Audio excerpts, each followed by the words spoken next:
Hello, my name is John Church, and this is for Dr. Steve Hero's Communication 101 class, Informative Speech. My topic is about opioid addiction and the worldwide epidemic.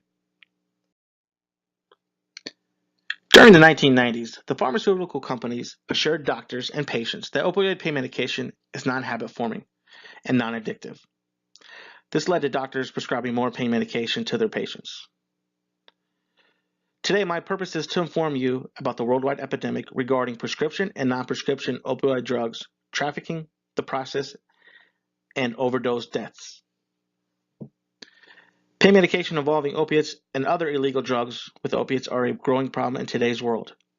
Opioid addiction is responsible for an alarming rate of deaths each day in every country. While the pharmaceutical companies are making billions of dollars in sales, they are leaving behind statistics that are climbing each year. Here are some facts from the 1990s to 2017. Year after year, statistics are breaking records. According to the government, in 2016 alone, there were over 42,429 overdose deaths, which equates to 116 on average per day. Over 2.1 million people had an opioid disorder and were addicted to taking pain medication. These numbers were 4 times less 10 years ago. However, there are still ways that people can obtain medication illegally. Most patients are now referred to a pain clinic and must take a drug test and can be randomly selected to bring in their supply for a random pill count. This stops them from trying to sell the product on the streets. According to Wikipedia, it costs the United States over $504 billion to fight against opioid drugs. Most of the pain medication that causes overdose deaths come from Mexico. The strongest of them all is fentanyl. Within the next 10 years, the United States, Canada, and other larger countries will see over 500,000 deaths due to opioid overdose. These facts are steadily climbing. Opioids are everywhere and continue to be the first choice when treating long-term and short-term pain.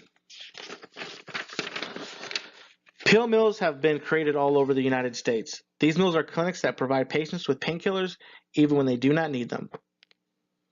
Drug dealers send people to the mills and the doctors treat them for pain by prescribing medication. According to Wikipedia, in 2015, the DEA shut down over 250 pill mills just in the state of Florida alone. This reduced the amounts of overdose deaths.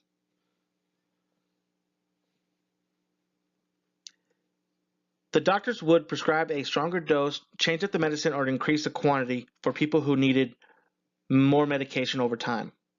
This is what led to a rise in addiction. People would beg, borrow, or steal to get more pills before they ran out. If a person could not afford more pills, they would look for a fix elsewhere. Most people started taking heroin based on the longer lasting effect, and the price was very cheap. The cartels from Mexico would flood the cities with cheap heroin starting in the 1980s. They saw a boost in heroin production of over 600% increase in manufacturing alone of heroin.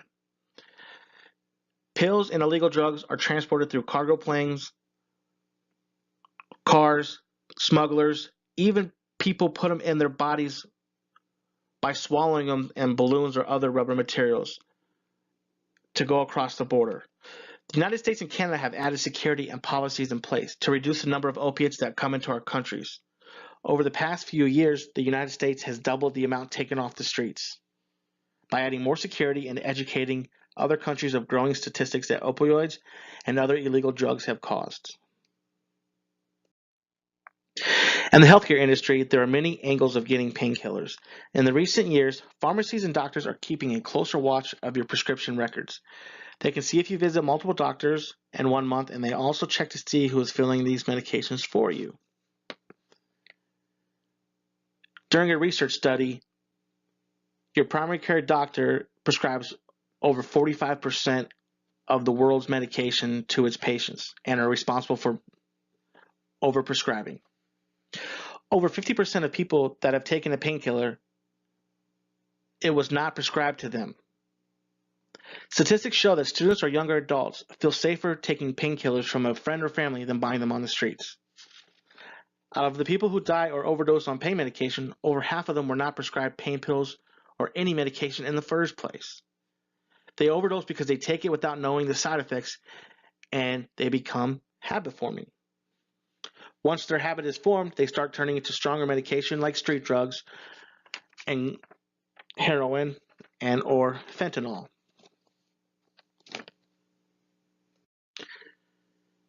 Learning the effects and educating yourself on this epidemic of opioid medication will make you aware of the consequences. Follow the guidelines and take medication the way it is meant to be taken. The United States has started to interact with the opioid crisis. In 2013, if you have an addiction problem, you could see a specialty doctor and they would prescribe a medication to help you. There are also many expensive treatments or rehab centers that detox you in a short period of time. Now, your insurance company will take care of that for you.